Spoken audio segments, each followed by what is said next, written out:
Hello दोस्तों, आज मैं आपको भगवान सूर्यदेव की व्रत कथा सुनाने वाला हूँ, क्योंकि इसमें मैं आपको यह बताने वाला हूँ कि भगवान सूर्यदेव की हम रविवार को पूजा कर व्रत क्यों करते हैं। सालों साल पहले एक बुढ़िया सूर्यदेव की भक्ति में पूरी तरह से लीन थी। वो हर रविवार को सुबह स्नान कर घर के आंगन को गोबर से अच्छी तरह लिपाई करके सूर्यदेव की पूजा करती थी।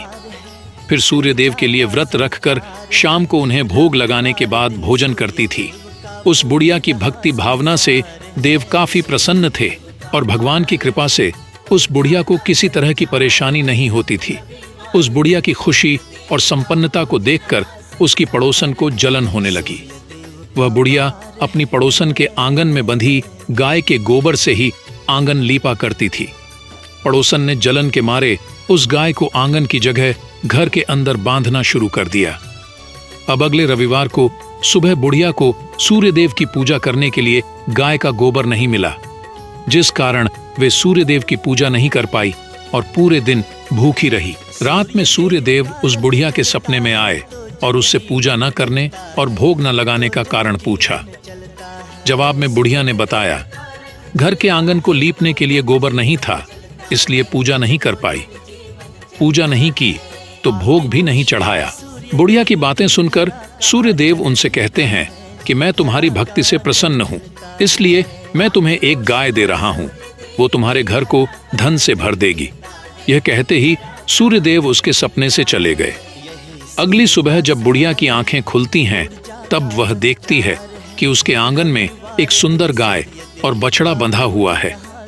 यह सब देखकर वह हैरान हो गई। उसे सपने की कोई बात याद नहीं थी। इसे उसने सूर्यदेव की कृपा समझा और गाय को चारा देने लगी।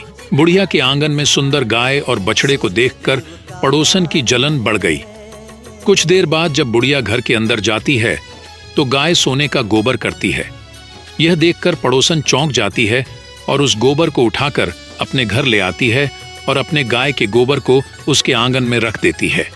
यह सिलसिला कुछ दिनों तक चलता रहा और वो पड़ोसन धनवान हो गई। इधर बुढ़िया को किसी बात की खबर नहीं थी, क्योंकि वो सूर्यदेव की भक्ति में ही खोई रहती थी। उधर सूर्यदेव को उस महिला की हरकतों पर काफी गुस्सा आता है। उनके गुस्से के कारण धूप काफी बढ़ जाती है, जिस कारण बुढ़िया गाय और उसके बछड़े को घर के अंदर बांध देती है। उसी रात आंधी चलने लगती है, इसलिए वह गाय और बछड़े को आंगन में नहीं निकालती। रात भर गाय घर के अंदर ही बंधी रही। सुबह जैसे ही बुढ़िया की नींद खुलती है तो वो सोने का गोबर देखकर हैरान हो जाती है। उस दिन के बाद से रोजाना वो गाय को घर के अंदर ही बांधने लगी। गाय के सोने के गोबर से बुढ़िया धनवान हो गई, जिसे देखकर पड़ोसन को और जलन होने लगी। पड़ोसन ने जलन के मारे सोने का गोबर देने वाली गाय के बारे में उस नगर के राजा को बता दिया। राजा को जैसे ही सोने का गोबर देने वाली गाय का पता चला तो उन्होंने तुरंत सैनिकों को भेजकर उसे महल लाने के लिए कहा। जब सैनिक बुढ़िया के घर पहुंचते हैं, तब वह सूर्यदेव को भोग लगाकर खुद भोजन करने के लिए निवाला उठाने ही वाली थी कि तभी सैनिक गाय और बछड़े की रस्सी खोलकर उन्हें अपने साथ ले जाते हैं। बुढ़िया उनसे गाय और बछड़े को न ले जाने की प्रार्थना करती है, लेकिन राजा के सैनिक बुढ़िया की एक नहीं सुनते। कुछ ही देर में सैनिक गाय को राजा के पास ले जाते हैं।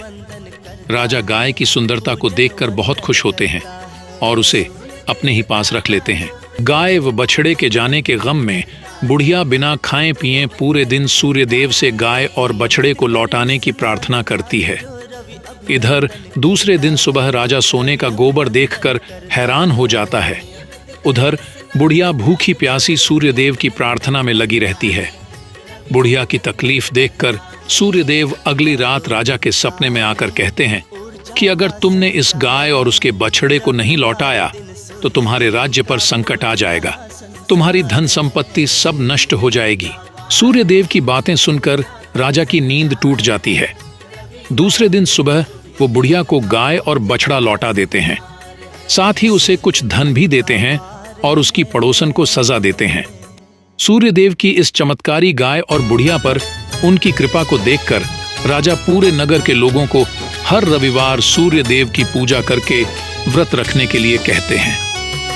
तभी से ही रविवार के व्रत का चलन शुरू हुआ और राजा के पूरे राज्य में खुशियां ही खुशियां छा गईं।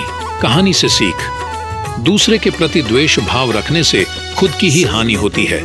जीवन में जितना हो सके सामने वालों की मदद करनी चाहिए। इसी के साथ ये रोचक कथा यही समाप्त होती है। आशा है कि भगवान सूर्यदेव की यह कथा आपको अत्यंत पसंद आई होगी। ऐसी ही अनेक रोचक कथा एवं तथ्यों को जानने के लिए हमारे चैनल को सब्सक्राइब करें एवं वीडियो अच्छी लगी हो तो लाइक एंड शेयर कर कमेंट बॉक्स में जय सूर्यदेव लिखना न भूलें।